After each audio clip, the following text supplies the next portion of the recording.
Well, welcome back to the workshop. As you can see, I've actually got the swim platform off Seagrass, our Grand Banks 32. We had a bit of a problem the other day. We were taking the boat out of the slip for a haul out for it to get bottom painted and so on, and polished top sides and all that sort of stuff. And getting it out from the slip proved to be very difficult. I have no bow thruster or anything like that. And I got blown down into the bulkhead and hit the port side here, and it cracked two of the strips in the swim platform. I'm not quite sure why it didn't damage the outer strip, but that looks fine, and it's just the two inner strips here. They're not screwed in position yet or glued in or anything like that. I've just got a clamp on them to hold them in position, as you can see, and eventually these will weather down to the same silver grey colour as the rest of the teak there. Getting the old strips off proved to be somewhat of a challenge. They're glued and screwed, and then they have bungs on the top. You can see them here. This is one of the screws that came out as one of the few that actually managed to unscrew.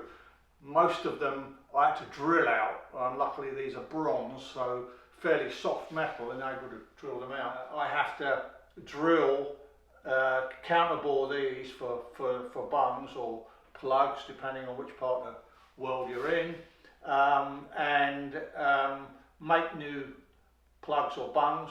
Well, we're going to call them bungs, I guess, and then counterbore and then screw that in, and then glue this in place too.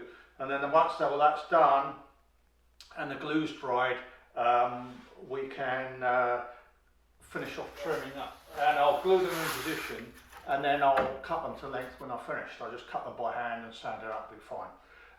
So let me get on with that. So now I'm going to drill, I've marked this out, and I'm going to drill where the bungs go. The first thing is to drill the bungs, which will be the counterbore for the screw head that will go in, same as this here, the original. So a counterbore, and you'll notice that I'm using a brad point bit, what's called a brad point bit. It's got a sharp point on the end, and that stops it skidding around. And these are specifically designed for drilling into wood, and these make a better hole than just a regular twist bit. There's not so much tearing out on the edge. And you'll also notice I put a bit of tape on there, blue tape, about 1/4 of an inch up. And the reason for that is I don't want to obviously drill too deep. So I'm just going to make sure that I don't drill any more deeper than the tape is on the end there. So I'm going to go ahead, drill these, and then once I've done that, I can use a smaller drill bit to go through this, ready for the actual accept the screw. So let's go on, start drilling.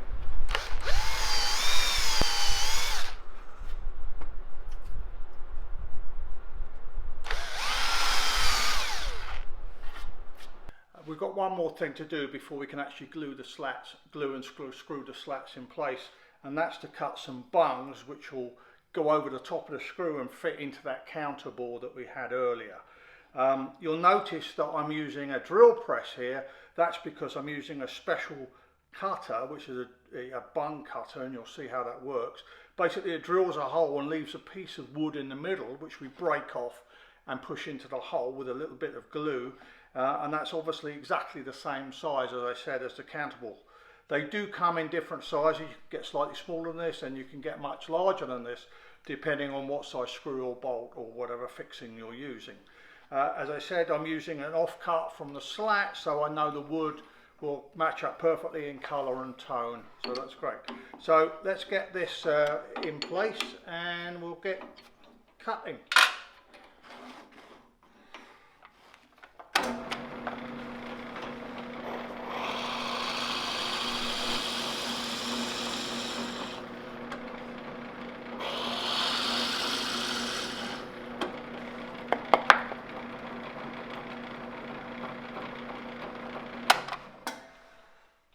So I have the slats glued in position, and as you can see here, the glue, this is only after about 15 minutes, has started to foam up and fill in those gaps, so it's going off already. Before that sets up though, I'm going to put the plugs or the bungs in these holes. These are the ones that we saw me drill earlier. I'm going to put those in now.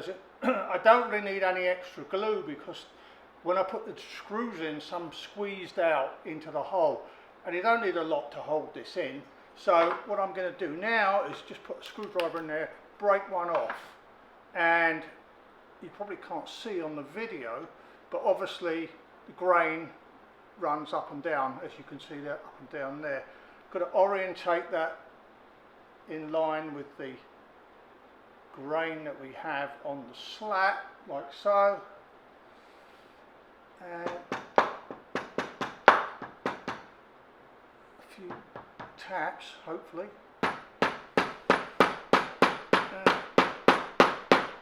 In she goes. So I have to do that to all the holes now, and then I'll let that go off, and then I'll chisel the surface off flush.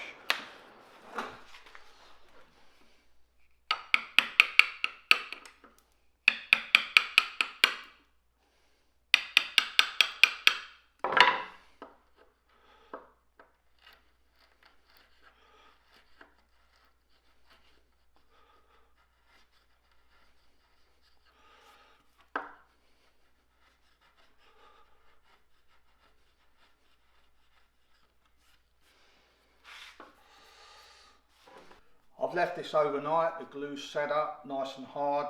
All that's left now is just for me to sand it up, give it a light sanding, just to clean everything down. Once I've done that, be ready to fit back on the boat. Well, I can't get the camera up any higher, but I just finished installing the platform which we finished yesterday.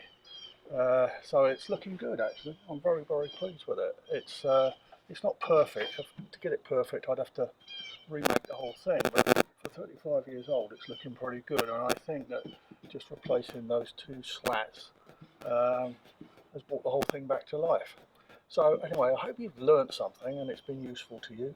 If you do, if you like this video, please comment, give us a like or subscribe, and we'll see you next time.